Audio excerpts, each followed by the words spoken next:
Voici un passage que je vais vous lire sur les textes de loi.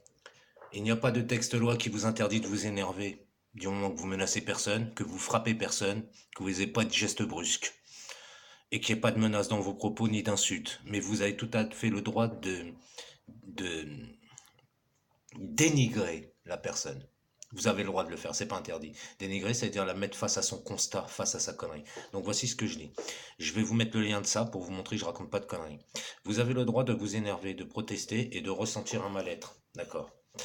Même si on veut vous convaincre du contraire, vous avez le droit, vous pouvez vous énerver. C'est d'ailleurs un besoin émotionnel, ressentir la contrariété, l'indignation et la colère, de la confusion est la première étape pour affronter un problème. Pensez que si vous vous limitez à ravaler votre colère, encore et encore, sans affronter ce qui vous fait du mal, vous altérez gravement votre estime de vous-même. Tu vois, le psychiatre, il est pas capable de comprendre ça, quoi. C'est tout à fait ce qu'il y a. C'est je me mets en colère pour éviter de leur péter la gueule. Parce que j'ai pas 36 solutions. Je continue. Que ce soit bien clair, se permettre de ressentir de l'énervement, ce n'est pas perdre le contrôle, ni montrer sa fragilité. Souvent influencés par d'autres, nous avons tendance à confondre termes et idées. Nous savons que quiconque nous énerve nous domine, mais ce n'est pas pour cela qu'il faut désactiver cette émotionnalité négative, pour la cacher, la refuser et la nier. Les colères ont un objectif très clair, nous inviter à résoudre une menace concrète.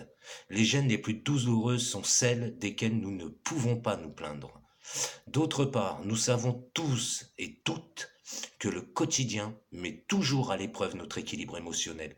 Il y aura des personnes qui vivront éternellement offensées et celles qui ne prendront jamais rien de personnel. Chacun d'entre eux nous avance via un filtre déterminé, avec lequel on laisse passer ou pas certaines émotions et pensées. Cependant, tout a une limite et une frontière infranchissable. Nous parlons de cette barrière qui intervient souvent de manière arbitraire pour vilipender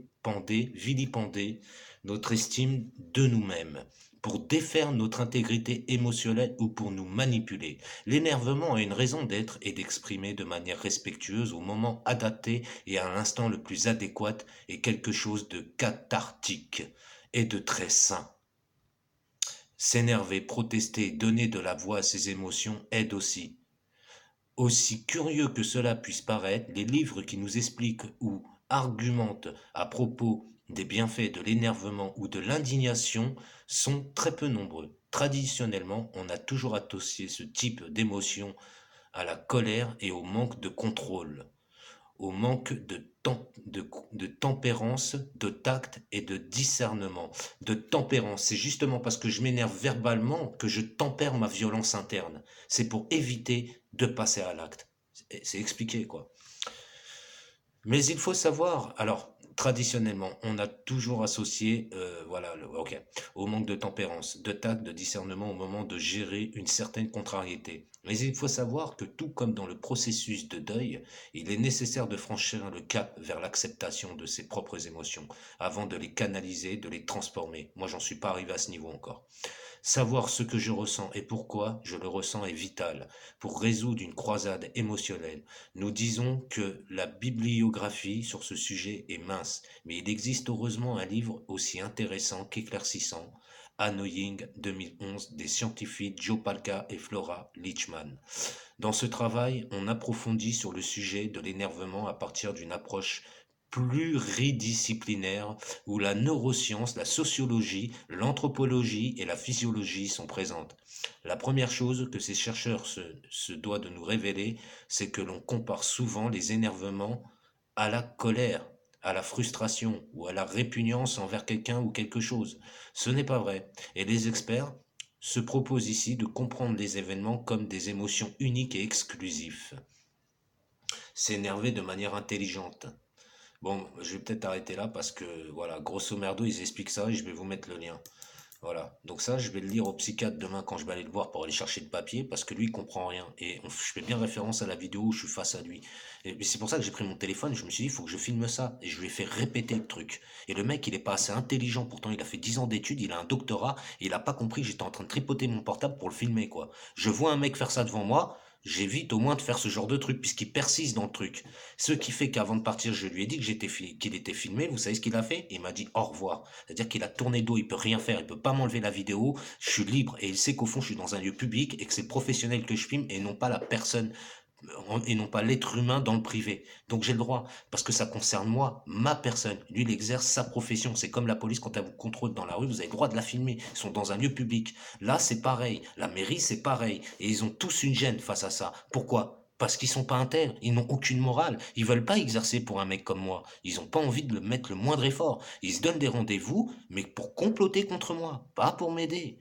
Hein, quand l'adjointe au maire a dit faites-moi confiance, heureusement que je lui ai pas fait confiance. J'attends toujours qu'elle m'envoie le mail. Il y a plus de 2 mois que je l'ai vu. J'ai jamais eu de mail. Elle a mon numéro de téléphone. Jamais un coup de fil. Rien. Et après, elle me dit qu'elle bosse dessus alors qu'elle fout rien du tout, quoi. Voilà. Donc voilà, des putains de mafiosi de merde qui se réunissent ensemble pour essayer de m'interner. Parce qu'il y a 2 psychiatres qui m'ont reçu. Et il y a 2 mois et demi, j'ai pas compris pourquoi. Et j'ai été voir en fait sur au niveau des droits, vous avez qu'à taper sur internet les conditions d'un internement d'office. Et vous allez voir que je vous raconte pas de conneries. Il faut 2 signatures de psychiatre. C'est pour ça qu'ils m'ont reçu à 2. Docteur, je vais pas dire le nom, mais demain, eux ils savent pas. Je leur ai dit que j'avais besoin d'un papier pour une démarche. Je leur ai dit que j'avais besoin d'une feuille. Le jour du rendez-vous, on m'a reçu à 2. C'est important. C'est pour moi, c'est pour me protéger. Voilà ce que je leur ai dit. Donc maintenant, demain, je vais aller la chercher, la feuille. Et on va voir. Et ça me fera une preuve comme quoi que s'il y a 2 signatures sur cette feuille-là, et que le jour j'ai été reçu par 2 psychiatres en même temps dans la même salle, ça signifie quelque chose. Le procureur, il n'est pas qu'on connaît les lois. C'est-à-dire qu'il va comprendre qu'ils ont essayé de me pousser dans un piège pour m'interner abusivement. Voilà. Et je vais mettre tout ça de côté. Et moi, je vais lui expliquer, parce qu'on est toujours auditionné. Et je vais expliquer au procureur. Voilà. Je m'arrête ici. Pour ceux qui ont compris dans quoi j'étais un petit peu près, hein, je m'attaque pas à des petits, contrairement à certains petits bouffons de YouTube, de trolls. Hein. Donc voilà.